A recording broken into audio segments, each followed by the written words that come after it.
We absolutely appreciate it, and one of the things I think is great is that when I would hear back to the stories when Katie would share them were just another testament to not only how this partnership works, it's them showing up and the TeamWomen volunteers showing up on blizzard days and still making sure that they don't disappoint these families that already having a difficult time that's going on. So thank you very much for doing that. And you know what? I think it's always good to just highlight how you mentioned that you don't always get to see people on their best days, but it does seem like you often show up exactly when it is that they need it. And that is beautiful, because you never know how that timing is going to work. So now we just wanted to have a chance for everybody to hear what that timing and what that moment looks like. So we'd like to now welcome to our stage Megan Hardy Olstad. So Megan, if you want to come up and join us. Megan, I'm going to give you my comfy chair, so you can have that chair. I'll go stand over here. So that's all right. So, hey, Megan, you're welcome, Megan. Welcome in. All right. Hey, everyone. Yeah, so welcome, Megan. So, all right, so you've been in the program, and we just wanted to have an opportunity to talk about everything that's been going on, and if you want to just tell us a little bit about your story. Well, thank you for having me and letting me be a part of this. If you would have told me a year ago that I would be here today, I would not believe anyone. We left a pretty crazy situation, and in that moment, everything changed. I mean, stability, footing, life shifted. We went from Minnesota to South Carolina, and here I am again. It might sound simple, but it definitely wasn't. I have 3 children. We were dealing with loss, change, uncertainty, schools, career. But what I've learned is kids don't need perfect conditions. They need stability, they need support, they definitely need to know how to feel safe. Yes. And when they do, they find their way forward. And right now I'm in the middle of that. Amy and Annie reached out during the holiday time, and TeamWomen, and they created a bit of safety for us. They did more than just a kind gesture. They brought us some relief. They asked my kids to make Christmas lists. That's huge after you go through the loss that my kids have gone through. Try not to get choked up. Don't worry, Megan, we've been crying all day. We're just, you are not alone. Yeah, life's humbling.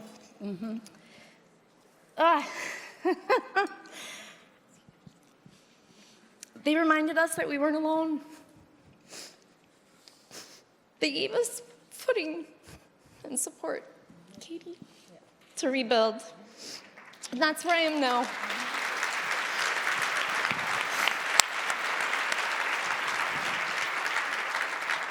I told myself I wouldn't cry. Megan, but here we are. We all told ourselves we weren't going to cry.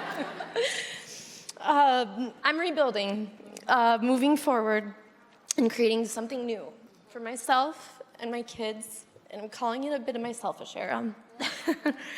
So thank you. You gave us momentum, and I promise you'll see what happens.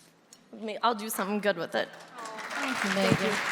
Wait, Megan, before, I just want to say this, because Megan, before you got here, we had asked everybody in the room where they were in their career, and you mentioned that you were in transition. So can you just kind of we just like to be intentional in this room.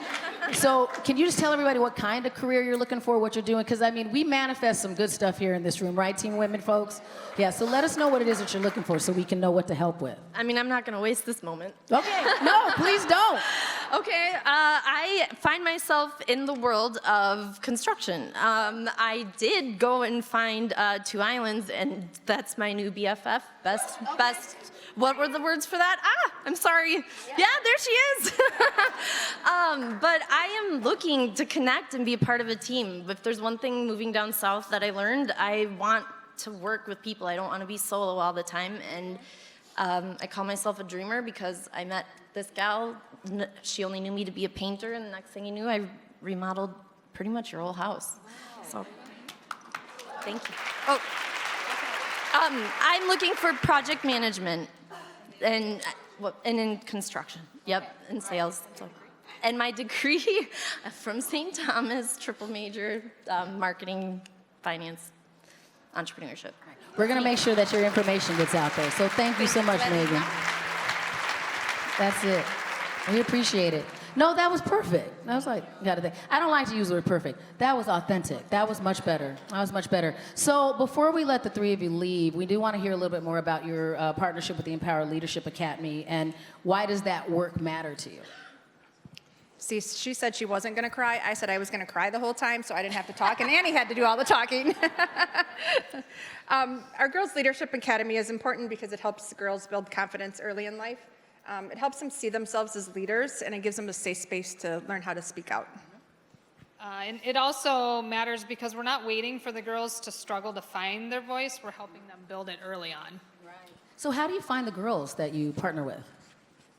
So like we said, we're in charge of our community engagement, so we meet them in all aspects of our daily work. Junior police academies, safe summer nights, school events. Sometimes when we're out on a call, it gives us an opportunity to connect with the girls in a different way. It's not during a time of crisis, but rather just as people.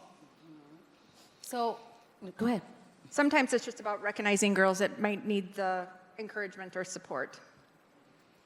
So one of the things I always think is interesting, and we can see all of those wonderful examples that we have up on the screen right now, is that, when you're, working with them, do you see anything, any common threads? What have you guys seen in this partnership? So in the Girls Empowerment Leadership Academy, they develop confidence, mental wellness, resilience, leadership skills. I know those are the pillars. They learn how to believe in themselves. They learn how to manage stress, emotions, overcome challenges. They lead with purpose in schools, back in the community, and then hopefully in their future careers. We can see them carry themselves differently when they leave. And then they realize they have a voice, even at that young age, which is super cool. And they use it. Fantastic. We appreciate that. And Jill, I like that you ended on that, because that is fantastic. So I am going to actually have a great example of one of our young people who is using their voice. So at first, can we get a round of applause for all three of them? So thank you, Megan and Amy and Annie. You can just kind of, yep, you can go that direction. Feel free to leave the microphones here. I'll handle those. You don't have to do that. Aren't they wonderful? Got a thing.